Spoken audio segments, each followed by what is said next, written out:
Hello नमस्कार good evening friends. Self study academy पर आप सभी का स्वागत है। और मैं ज्योति आपको केवीएस की एग्ज़ाम की तैयारी करा रही हूँ। और उसमें केवीएस में हमारी जो फर्स्ट यूनिट है उसकी आज 5th क्लास है और 5th क्लास का लास्ट टॉपिक है। लास्ट टॉपिक का नाम है समाजीकरण, सोशलाइजेशन, यानी कि समाजीकरण, सोशलाइजेशन अंडरस्टैंडिंग द लर्नर। तो फर्स्ट यूनिट का लास्ट टॉपिक है, आइए देखते हैं।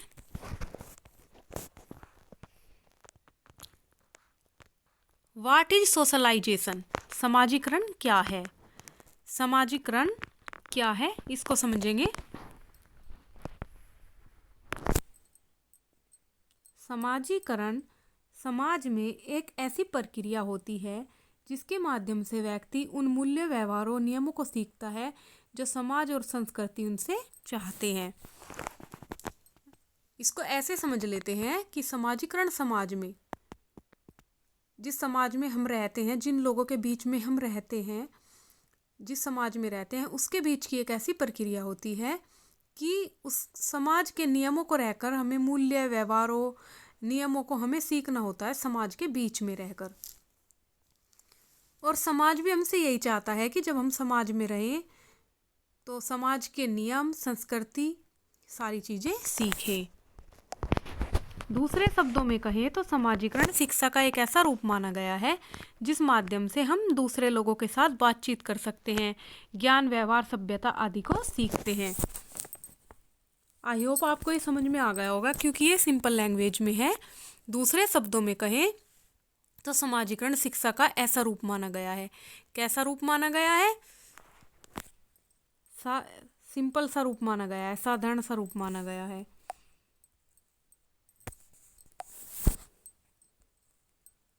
जिसके माध्यम से हम दूसरे लोगों के साथ बातचीत कर सकते हैं, क्योंकि समाज में ही तो हम रहते हैं। और समाज में ही जब बहुत सारे आदमी, व्यक्ति, बच्चे, बुजुर्ग एक साथ रहते हैं तो सब लोगों की संस्कृति और सभ्यता उसमें शामिल होती है, तो वह होता है हमारा समाज।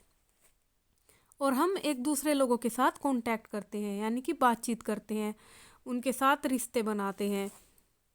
तो क्या होता है? ज्ञान, व्यवहार, सभ्यता आदि को सीखते हैं। कई बार आपने देखा होगा कि हम एक जगह से जब दूसरी जगह जाते हैं तो क्या होता है, हम वहाँ की भाषा को सीख जाते हैं, वहाँ के त्योहारों के बारे में जान जाते हैं और वहाँ की समस्त बातों को जान जाते हैं। नेक्स्ट देखते हैं, समाजीकरण की अवधारणा और उसके अर्थ को समझ लेते हैं कि समाजीकरण की अवधारणा क्या है और उसका अर्थ क्या है। तो आइए उसको जान लेते हैं। जब बच्चा जन्म लेता है तो वह केवल एक शारीरिक रचना और जीव होता है। ये तो आप सभी समझते ही हैं कि जब एक बच्चा जन्म लेता है उसे क्या आता है? बस रोना आता है। और वह बिल्कुल मासूम सा, छोटा सा होता है। शारीरिक रचना यानी कि बस उसकी शारीरिक रचना दिखाई देती है, वह एक जीव होता है। लेकिन उसे समाज, परिवार, घर, किसी चीज़ का कोई ज्ञान नहीं होता। पर जब वह बड़ा होता है तो क्या होता है? जब बच्चा बड़ा होता है तो समाज के नियमों, सभ्यताओं को सीखता है। तब वह एक सभ्य स्त्री पुरुष या फिर कह सकते हैं एक व्यक्ति बनता है। जब थोड़ा बड़ा होगा तो क्या सीखेगा? परिवार को जानेगा, मम्मी पापा को जानेगा, अंकल आंटी को जानेगा, भाई बहन को जानेगा, सगे संबंधियों को जानेगा, रिश्तेदारों को जानेगा। तो इस तरह धीरे धीरे उसका दायरा बढ़ता जाता है और फिर क्या होता है, वह समाज के बारे में जान जाता है और फिर वह एक व्यक्ति बनता है, यानी कि हम कह सकते हैं कि उसका ज्ञान परिपक्व हो जाता है, उसमें मैच्योरिटी आ जाती है। परिवार, समुदाय, समाज, इन सब में रहकर वह सामाजिक प्राणी बन जाता है, यानी रिश्तों से परिचित हो जाता है। यह एक प्रक्रिया होती है जो इस तरह से लगातार चलती रहती है। क्या होती है? यह एक प्रक्रिया होती है जो अपने स्तर से लगातार चलती रहती है। जब बच्चे ने जन्म लिया तब वह परिवार के बारे में नहीं जानता था, समाज के बारे में नहीं जानता था। लेकिन जब बड़ा हुआ, परिवार के बारे में जाना, समाज के बारे में जाना, तो इस तरह उसका स्तर बढ़ता चला गया। चलिए नेक्स्ट चलते हैं, जिसे हम क्या कहते हैं? आंतरिकीकरण। ये मोस्ट इम्पोर्टेंट है, एग्जाम में आ सकता है कि आंतरिकीकरण किसे कहते हैं। इसका आपको ध्यान रखना है कि आंतरिकीकरण क्या होता है। तो क्या होता है आंतरिकीकरण?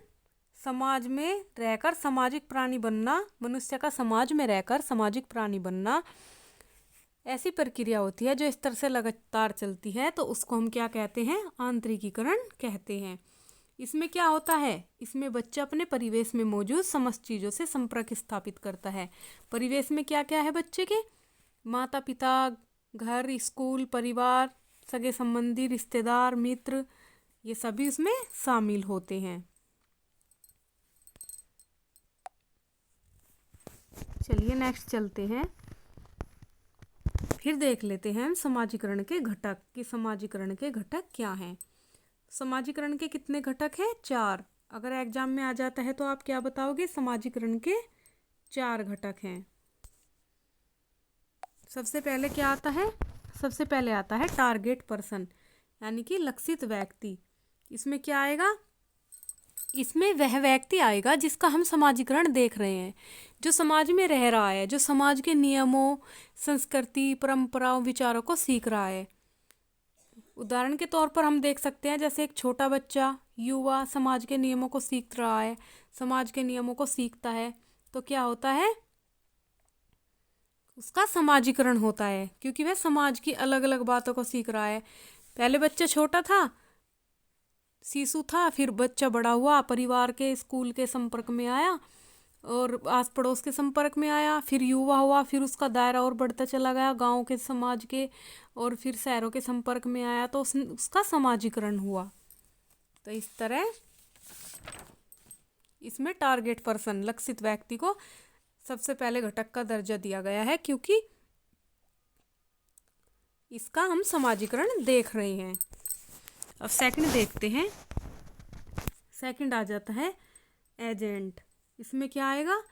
इसमें वह व्यक्ति या समूह शामिल होता है जो सामाजिक शिक्षा प्रदान करता है। क्या प्रदान करता है? सामाजिक शिक्षा। उसमें माता पिता, अन्य सदस्य, मित्र, कोई भी हो सकता है। जब बच्चा छोटा होता है तो क्या होता है? हम उसे बताते हैं, बेटा ये तुम्हारे अंकल हैं, ये तुम्हारे पापा हैं, ये तुम्हारे भैया हैं, ये बाबा हैं। तो क्या होता है? वह हमसे कुछ ना कुछ सीख रहा है, हम उसे सामाजिक शिक्षा दे रहे हैं। उसमें माता पिता भी हो सकते हैं, भाई बहन भी हो सकते हैं, कोई भी उसे सिखा सकता है कि बेटा ये काम गलत है, ये सही है, अगर तुम ऐसा करोगे तो तुम्हें समाज से प्रशंसा मिलेगी, समाज से प्यार मिलेगा, मान सम्मान मिलेगा। तो एजेंट में वह व्यक्ति आता है जो सामाजिक शिक्षा प्रदान करता है। हम और आप इसमें कोई भी हो सकते हैं। थर्ड देख लेते हैं इंटरेक्शन। इसमें क्या आएगा? यह एक ऐसी प्रक्रिया मानी गई है जिसमें लक्षित व्यक्ति और एजेंट एक दूसरे के साथ बातचीत कर सकते हैं। पहले हमने क्या पढ़ा? टारगेट पर्सन, लक्षित व्यक्ति, और फिर हमने क्या पढ़ा? एजेंट, और अब क्या पढ़ रहे हैं हम? इंटरेक्शन, यानी ऐसी प्रक्रिया जिसमें लक्षित व्यक्ति और एजेंट एक दूसरे के साथ बातचीत करते हैं। एक दूसरे के साथ बातचीत करेंगे तो क्या होगा? उनका समाजीकरण होगा, और समाजीकरण से क्या होगा? शिक्षा का विस्तार होगा, सामाजिक शिक्षा का विस्तार होगा।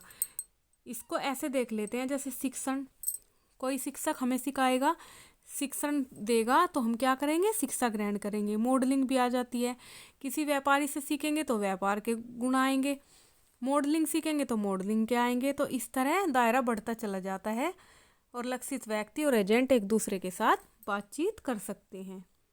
तो क्या क्या पढ़ लिया हमने? लक्षित व्यक्ति पढ़ लिया, एजेंट पढ़ लिया, और इंटरेक्शन पढ़ लिया। अब नेक्स्ट हम क्या पढ़ेंगे? परिणाम पढ़ेंगे, यानी कि आउटकम। तो परिणाम को देख लेते हैं। समाजीकरण का अंतिम परिणाम स्तर होता है, यानी कि जो अंतिम स्तर होता है समाजीकरण का, वह होता है हमारा परिणाम।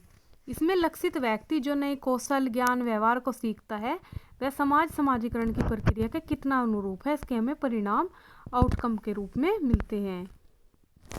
कैसे मिलते हैं? यानी कि लक्षित व्यक्ति ने क्या सीखा, नए कौशल सीखे, नया ज्ञान सीखा, उसका उस पर कितना प्रभाव पड़ा, नया व्यवहार सीखा, और समाज में कितना उसने खुद को एडजस्ट किया, ये सारी चीज़ें उसमें आ जाएंगी। तो हमने क्या क्या अध्ययन किया? हमने 4 घटकों का अध्ययन किया। 4 घटक कौन कौन से? लक्षित व्यक्ति। लक्षित व्यक्ति क्या होता है?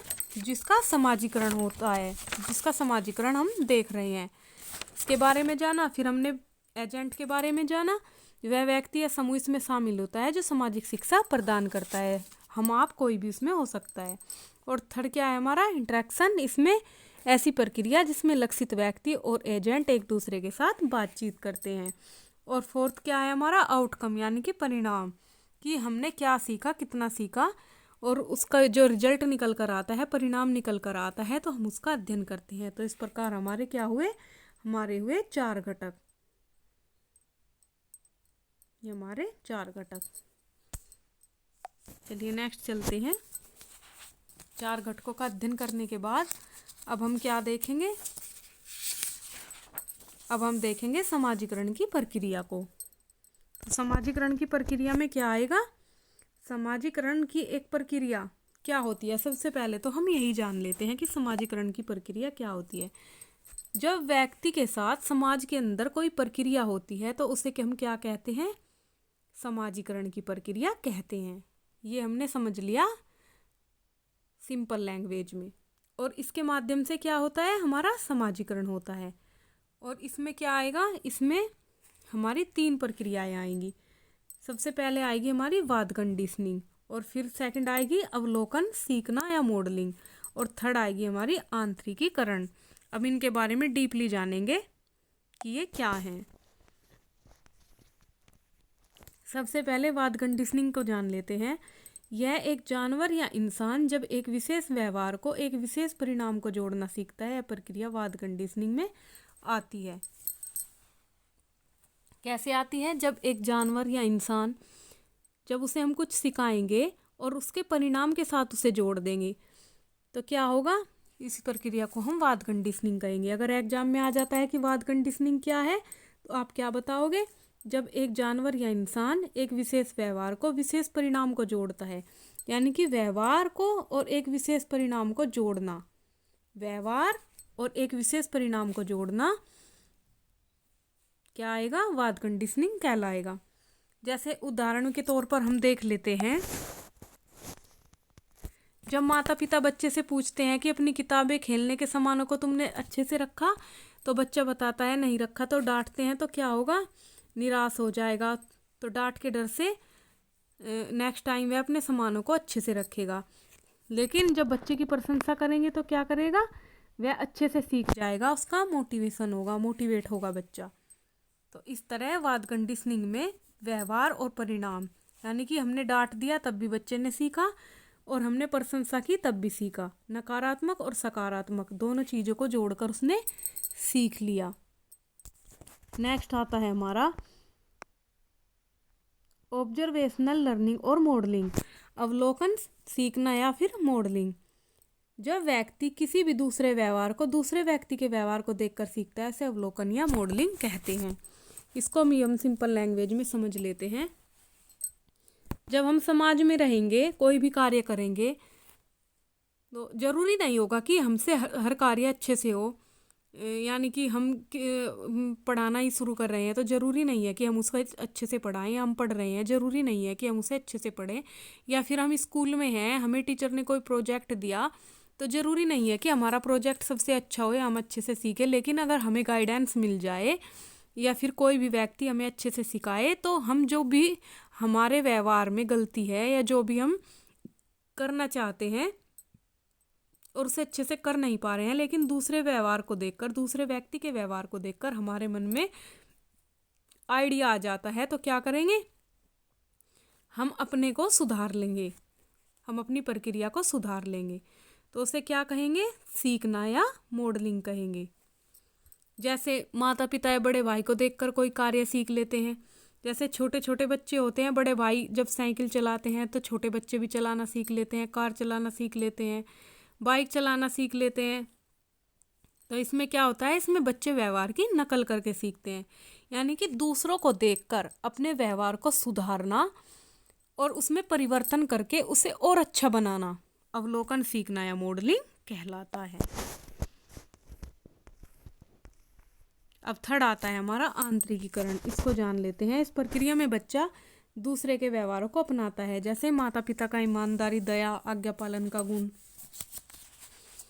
कैसे? जैसे कि हमारे माता पिता बहुत अच्छे हैं, ईमानदार हैं, जीवों पर दया करते हैं, तो हम देखते हैं हमारे माता पिता जीवों पर दया करते हैं, तो कहेंगे कि बेटा इस जीव जंतु को मारना नहीं, पाप लगेगा। और बड़ों के पैर छुओ, तो माता पिता को हर बार बताने की ज़रूरत नहीं पड़ेगी कि बेटा बड़ों के पैर छुओ। एक बार बता दिया तो आज्ञा पालन का गुण बच्चों में आ गया। जब भी बच्चों को कोई बड़ा दिखेगा, घर में कोई गेस्ट आएगा, तो बच्चा दौड़कर उनके पैर छुएगा। तो इस प्रक्रिया में बच्चा क्या करेगा? दूसरे के व्यवहारों को अपनाएगा। तो ये हुई हमारी आंतरिकीकरण की प्रक्रिया। इसमें क्या होता है? इसमें बाहरी मानकों, अपेक्षाओं को लेने और उन्हें अपने आंतरिक प्रेरणाओं या मार्गदर्शक सिद्धांत का हिस्सा बनाने की प्रक्रिया के बारे में बात की जाती है कि आंतरिकीकरण क्या है। बाहरी नियम, अपेक्षाएं जो हमसे कोई भी उम्मीदें कर लेते हैं, रिश्तेदार, परिवार वाले, अगर हम उस व्यवहार को सीख कर उन उम्मीदों पर खरा उतरते हैं, उस सिद्धांत का हिस्सा बनने की प्रक्रिया में भाग लेते हैं, तो वह होती है हमारी आंतरिकीकरण की प्रक्रिया। आई होप आपको समझ आ गया होगा कि आंतरिकीकरण क्या है। अब नेक्स्ट आपको बताते हैं समाजीकरण के सिद्धांत कि समाजीकरण क्या है। सामाजिक परंपराओं, शिष्टाचार, रीति रिवाज आदि से समाज के नए सदस्यों को परिचित कराना इसमें आता है। यानी कि सामाजिक परंपराएं क्या है, नैतिक शिक्षा क्या है, हमारे रीति रिवाज क्या है, समाज के नए सदस्यों को परिचित कराना कि समाज क्या है, इसमें आ जाता है। To make new member of society familiar with social trends, manners, customs etc, the prepare member of the society to adopt the costly changing environment. तो ये सब इसमें आ जाता है कि समाज के सदस्यों को लगातार बदलते परिवेश के अनुकूल बनाने के लिए तैयार करना इसमें आता है। नेक्स्ट देख लेते हैं सामाजिक संपर्क की प्रक्रिया के माध्यम से शिक्षा का नेतृत्व करना कि सामाजिक शिक्षा क्या है, सामाजिक संपर्क में रहकर कैसे सीखी जा सकती है, उसके माध्यम से हम शिक्षा की लीडरशिप करते हैं। नेक्स्ट आ जाता है हमारा विभिन्न प्रकार के सामाजिक संबंध और व्यक्तिगत विकास पर उनके प्रभाव का अध्ययन करना कि सामाजिक संबंध और व्यक्तिगत विकास पर उनके प्रभाव का हम कैसे अध्ययन कर सकते हैं। जब समाज में रहेंगे तो रिश्ते भी बनाएंगे और फिर क्या होगा, अपना विकास भी करेंगे, समाज के नियमों को जानेंगे, परंपराओं को जानेंगे, अपने विचारों का आदान प्रदान करेंगे, विचारों के आदान प्रदान से सीखेंगे। तो ये सारी चीज़ें क्या आएंगी, इन सभी का अध्ययन करेंगे, तो ये हमारी सामाजिक शिक्षा में आएंगी। यानी कि सामाजिक संबंध और व्यक्तिगत विकास दोनों मिलकर हम में जो परिवर्तन आएगा वह समाजीकरण की प्रक्रिया के तहत आएगा। नेक्स्ट आ जाता है प्रत्येक एकल बच्चे के व्यक्तित्व विकास को प्राप्त करने के लिए शिक्षण अधिगम प्रक्रिया को नियंत्रित करना इसमें शामिल है। कैसे शामिल है कि प्रत्येक बच्चे के जो व्यक्तित्व विकास को प्राप्त करने के लिए जो शिक्षण अधिगम प्रक्रिया होती है, कि मैं कहाँ पर गलत है, कहाँ पर सही है, उन सारी बातों के बारे में बात करना, उसमें सुधार करना, ये सारे इसमें आ जाते हैं। चलिए नेक्स्ट चलते हैं समाजीकरण के प्रकार।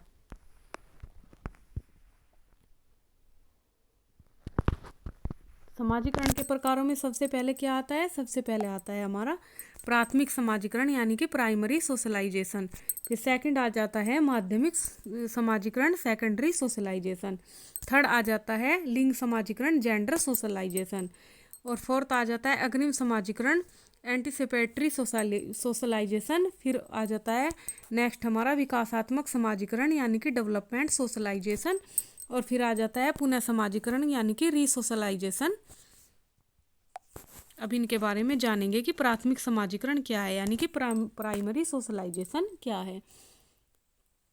यह बच्चे के जन्म से शुरू होता है, जिसमें बच्चा जन्म से लेकर परिवार और माता पिता आदि के माध्यम से समाजीकरण की प्रक्रिया को सीखता है। यानी कि जब बच्चा जन्म लेता है तो क्या होता है, एक जीव होता है, लेकिन जब वह समाज में आता है तो क्या करता है, धीरे धीरे सीखने लगता है। परिवार से सीखता है, माता पिता से सीखता है, स्कूल से सीखता है, दोस्तों से सीखता है, सगे संबंधियों से सीखता है। यानी कि जैसे जैसे दायरा बढ़ता जाता है उसका समाजीकरण होता जाता है। इसमें प्राथमिक परिवार को माना गया है क्योंकि सबसे पहले बच्चा क्या होगा, परिवार से ही सीखेगा। कई बार एग्जाम में आ भी जाता है कि परिवार ही बच्चे के जीवन की क्या है, प्रथम पाठशाला। कि परिवार बच्चे के जीवन की प्रथम पाठशाला होती है। क्योंकि बच्चा सबसे पहले वहीं से तो सीखता है। और फिर नेक्स्ट आ जाता है हमारा सेकेंडरी सोशलाइजेशन, यानी कि माध्यमिक समाजीकरण। जब बच्चा बाल्यावस्था की एज से गुजरता है तो वह माध्यमिक समाजीकरण की प्रक्रिया से गुजरता है। कैसे गुजरता है? फर्स्ट में तो उसने परिवार से सीखा, उसका प्राथमिक समाजीकरण हुआ, उसका दायरा वहीं तक सीमित था। लेकिन जब वह थोड़ा बड़ा हुआ तो वह स्कूल जाने लगा, दोस्तों से मिला, शिक्षकों से मिला, सहपाठियों से मिला। तो क्या हुआ? विद्यालय, पड़ोस, सहकर्मी आदि से मिला। तो क्या हुआ? उसका समाजीकरण हुआ, उसका दायरा बढ़ता चला गया। तो बच्चे में क्या हुआ? मैच्योरिटी आई, इस तरह से गुजरता चला गया। द्वितीयक समाजीकरण प्राथमिक समाजीकरण के साथ साथ होता है, यानी कि बच्चा परिवार में भी रहता है, स्कूल भी जाता है, स्कूल से वापस आता है तो कहाँ पे आता है? परिवार में आता है। और व्यक्ति द्वारा सीखे गए मूल्य व्यवहारों को या तो मजबूती प्रदान करता है या फिर चुनौती दे सकता है। यानी कि या तो देखकर अच्छे से सीख सकता है या फिर पूछ सकता है कि ये ऐसा क्यों है, ऐसा कैसे हो सकता है, ऐसा क्यों हो सकता है। तो बच्चा तर्क वितर्क भी करने लगता है। फिर नेक्स्ट आ जाता है हमारा लैंगिक समाजीकरण।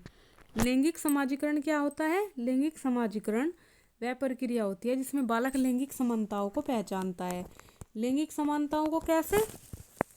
उसकी विषमताओं के बारे में बालक सीखता है, लैंगिक धारणाओं से परिचित होता है कि ये लड़की है, ये लड़का है, हमें लड़कों वाले खेल खेलने हैं, लड़कों को लड़कों वाले खेल खेलने हैं, लड़कियों को लड़कियों वाले खेल खेलने हैं।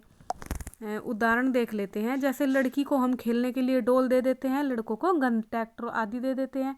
धीरे धीरे बच्चा मेल और फीमेल खिलौनों में अंतर करना सीख जाता है। जैसे कि गुड़िया है, ये तो लड़कियों के खेलने की चीज़ है, हम तो गुड्डे से खेलेंगे। तो इस तरह बच्चे में क्या हुआ? मेल और फीमेल खिलौनों में अंतर करना सीख लिया, यानी कि उसका लैंगिक समाजीकरण हुआ। तो ऐसे ही समाज में वह लैंगिक समाजीकरण से प्रभावित होता है, धीरे धीरे सीखने लगता है। नेक्स्ट आ जाता है हमारा एंटीसिपेटरी सोशलाइजेशन, यानी समाजीकरण, अग्रिम समाजीकरण। अग्रिम समाजीकरण क्या होता है? इस प्रक्रिया में बच्चे अपने व्यवसाय, कैरियर आदि पर ध्यान देते हैं। यानी कि बच्चा थोड़ा बड़ा हो जाता है कि उसे क्या बनना है। जब बच्चों से पूछते हैं बेटा आपको डॉक्टर बनना है, इंजीनियर बनना है, आईएएस बनना है, आईपीएस बनना है, तो बच्चा अपने कैरियर पर ध्यान देता है, सीखने लगता है। माता पिता, परिवार द्वारा बच्चों को यह दिखाई जाता है, उनकी मार्गदर्शन किया जाता है, बच्चों को राह दिखाई जाती है, बच्चों को गाइड किया जाता है, गाइडेंस दी जाती है कि आपको बेटा ये करना है तो आप ये बनोगे, आपको डॉक्टर बनना है तो आपको ये टेस्ट पास करना होगा। तो इस तरह गाइडेंस दी जाती है। इसमें बच्चों का समाजीकरण करके उन्हें समूह में शामिल कर लिया जाता है। यानी कि जब बच्चे बड़े हो जाते हैं और उन्हें समाज का ज्ञान हो जाता है तो उन्हें समाज का हिस्सा मान लिया जाता है। वे अगर कोई गलत कार्य भी करते हैं तो समाज उस पर उंगली उठाता है। तो यह एक ऐसा तरीका होता है जिसमें व्यक्ति अग्रिम समाजीकरण को प्राप्त करता है। अब नेक्स्ट क्या आता है हमारा? नेक्स्ट आता है हमारा डेवलपमेंट सोशलाइजेशन, यानी कि विकासात्मक समाजीकरण। विकासात्मक समाजीकरण क्या होता है? चलिए इसको भी देख लेते हैं। किसी सामाजिक संस्था में व्यवहार कौशल को सीखना क्या कहलाएगा? विकासात्मक समाजीकरण कहलाएगा। इसका भी एग्जाम्पल देख लेते हैं। जब कोई बड़ी कक्षा का छात्र पढ़ने में, समझने में झिझक महसूस करता है तो वह अपने से छोटे बच्चों को वही चीज़ें पढ़ाकर अपना डेवलपमेंट करता है। यानी कि मान लीजिए हमसे कोई चीज़ नहीं आती और हम उसे पढ़ने में झिझक महसूस करते हैं, अपनी क्लास में झिझक महसूस करते हैं, तो हम वही चीज़ अपने से छोटे बच्चों को पढ़ाएंगे। तो उससे क्या होगा? हम मोटिवेट होंगे, हमारा मोटिवेशन होगा, डेवलपमेंट होगा, हमारा विकास होगा। जैसे कि कोई कठिन सब्जेक्ट हुआ, इंग्लिश हुआ और मैथ और साइंस हमारी समझ से बाहर है, हमारी समझ में नहीं आई, तो क्या करेंगे? अपने से छोटे वाले बच्चों को पढ़ाएंगे, हमें पता चलेगा हमारी कहाँ पर गलतियाँ हैं, कैसे गलतियाँ हैं, तो हम सीखेंगे। तो क्या होगा? इससे हमारा विकासात्मक समाजीकरण होगा, क्योंकि हम सीख रहे हैं और हम हमेशा सीखते हैं। व्यक्ति जन्म से लेकर मृत्यु तक सीखता रहता है। तो इस तरह बच्चा समाज में खुद की जगह बनाता है, खुद को स्थापित करता है। समाज में बच्चे का विकास ही विकासात्मक समाजीकरण कहलाता है। क्या कहलाता है? समाज में बच्चे का विकास ही विकासात्मक समाजीकरण कहलाता है। नेक्स्ट है हमारा रीसोशलाइजेशन, यानी कि पुनः समाजीकरण। यह एक ऐसा समाजीकरण है जो जीवन पर्यंत चलता रहता है। पहले व्यवहार को त्यागने, नए जीवन में नए लोगों, व्यवहारों, विचारों को सीखने पर बल देता है। इसका भी उदाहरण देख लेते हैं कि कैसे बल देता है। पुनः समाजीकरण, क्योंकि समाजीकरण तो हमारा हो चुका है जन्म से। जब बच्चा जन्म लेता है तो उसका परिवार में समाजीकरण होता है, थोड़ा बड़ा होता है तो स्कूल जाता है, वहाँ पर समाजीकरण होता है। लेकिन जब थोड़ा और बड़ा होता है तो अपने कैरियर की चिंता करने लगता है, तो क्या होता है, फिर उसका फिर समाजीकरण होता है, माध्यमिक समाजीकरण होता है। फिर थोड़ा बड़ा होता है, उसका लिंग समाजीकरण होता है। फिर उसका अग्रिम समाजीकरण होता है। तो अग्रिम समाजीकरण में क्या होगा, अग्रिम समाजीकरण में वह नई नई चीज़ें सीखेगा। फिर उसका विकासात्मक समाजीकरण होता है, और फिर होता है उसका पुनः समाजीकरण, यानी कि वह बड़ा हो चुका है, अपने कैरियर को बना चुका है, उसकी शादी होने वाली है, शादी हो चुकी है तो माता पिता बनने वाला है। तो क्या हुआ, स्तर स्तर चलता चला गया, यानी कि स्तर उसका बढ़ता चला गया, एक स्तर से दूसरा स्तर, दूसरे स्तर से तीसरा स्तर। तो इस तरह उसका पुनः समाजीकरण हुआ।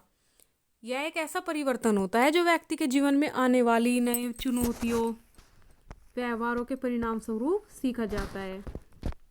जैसे नए व्यवसाय को सीखना, नई जॉब को प्राप्त करना, यानी कि उसकी एक जॉब लग चुकी है लेकिन दूसरी की तैयारी कर रहा है, तो दूसरी लग गई तो उसने दूसरी चीज़ों को सीखा, शादी की, माता पिता बना, तो क्या हुआ, समाजीकरण की प्रक्रिया चलती चली गई, इसके स्तर बढ़ते चले गए, वह बड़ा होता चला गया। फिर नेक्स्ट आ जाता है हमारा एक्टिव एंड पैसिव सोशलाइजेशन। इसमें क्या आएगा, सक्रिय और निष्क्रिय समाजीकरण। तो इसको भी जान लेंगे कि सक्रिय और निष्क्रिय समाजीकरण क्या होता है। सक्रिय और निष्क्रिय समाजीकरण, इसमें हम नए अनुभवों को सीखते हैं, खोज करते हैं, व्यवहारों को अपनाते हैं, नए कौशलों से परिचित होते हैं। जैसे किसी बच्चे का अपनी संस्कृति, भाषा के विषय में जानना। जब कोई बच्चा अपनी संस्कृति, भाषा के बारे में जान जाता है तो वह क्या होता है, वह होता है हमारा सक्रिय समाजीकरण। और फिर नेक्स्ट हो जाता है हमारा निष्क्रिय समाजीकरण। इसमें क्या होगा, इसमें हम जोखिमों के माध्यम से नई चीज़ों को सीखेंगे, यानी कि रिस्क भी लेंगे कि इस चीज़ को कैसे सीख सकते हैं, या जो चीज़ हमें नहीं आती उसको हम कैसे सीखेंगे। जैसे कि हमें वॉलीबॉल पसंद नहीं है, क्रिकेट पसंद नहीं है, या फिर हमें बैडमिंटन पसंद नहीं है, लेकिन हमारी फैमिली में कोई भी मेंबर खेलता है, देखते हम उसे देखते हैं, ऑब्जर्वेशन करते हैं, तो हमारा उसमें इंटरेस्ट आने लगता है, अच्छा लगने लगता है, और पता नहीं चलता कि हमारी चॉइस कब चेंज हो जाती है। तो इस तरह क्या होता है, हमने समाजीकरण की प्रक्रिया को जाना, यानी कि सीखा, हमने नए व्यवहार को अपनाया, नए व्यवहार को सीख लिया। तो हमने किन किन चीज़ों के बारे में जाना, हमने समाजीकरण क्या है ये जाना, फिर समाजीकरण की अवधारणा के बारे में जाना, समाजीकरण के घटक के बारे में जाना। घटक हमारे कितने थे, घटक हमारे 4 थे, लक्षित व्यक्ति, एजेंट, इंटरेक्शन, आउटकम। फिर हमने समाजीकरण की प्रक्रिया के बारे में जाना, प्रक्रिया कितनी थी, प्रक्रिया 3 थी, वाद, कंडीशनिंग, अवलोकन, सीखना या मॉडलिंग करना, और फिर आंतरिकीकरण। फिर इनके बारे में जाना कि ये क्या होते हैं। फिर क्या जाना, फिर समाजीकरण के सिद्धांत के बारे में जाना। फिर हमने जाना समाजीकरण के प्रकार, प्रकार कितने थे, प्रकार थे हमारे 6। इसमें प्राथमिक, माध्यमिक, लिंग, अग्रिम, विकासात्मक और पुनः समाजीकरण। फिर हमने जाना पुनः समाजीकरण के बारे में, प्राथमिक समाजीकरण के बारे में, सारी चीज़ों के बारे में जाना कि कैसे कैसे बच्चे का समाजीकरण होता है और कैसे कैसे वह नई चीज़ों को सीखता है। तो ये हमारी KVS की क्लास थी, पेडागोजी की, और हमारा टॉपिक था socialisation, understanding the learner, first unit का हमारा लास्ट टॉपिक था, और उसमें हमने सोशलाइजेशन के बारे में जाना। आई होप आपको क्लास अच्छी लगी होगी, इसलिए वीडियो को लाइक और शेयर करना ना भूलें, चैनल को सब्सक्राइब करना ना भूलें। आज के लिए इतना ही, नमस्कार, जय हिंद।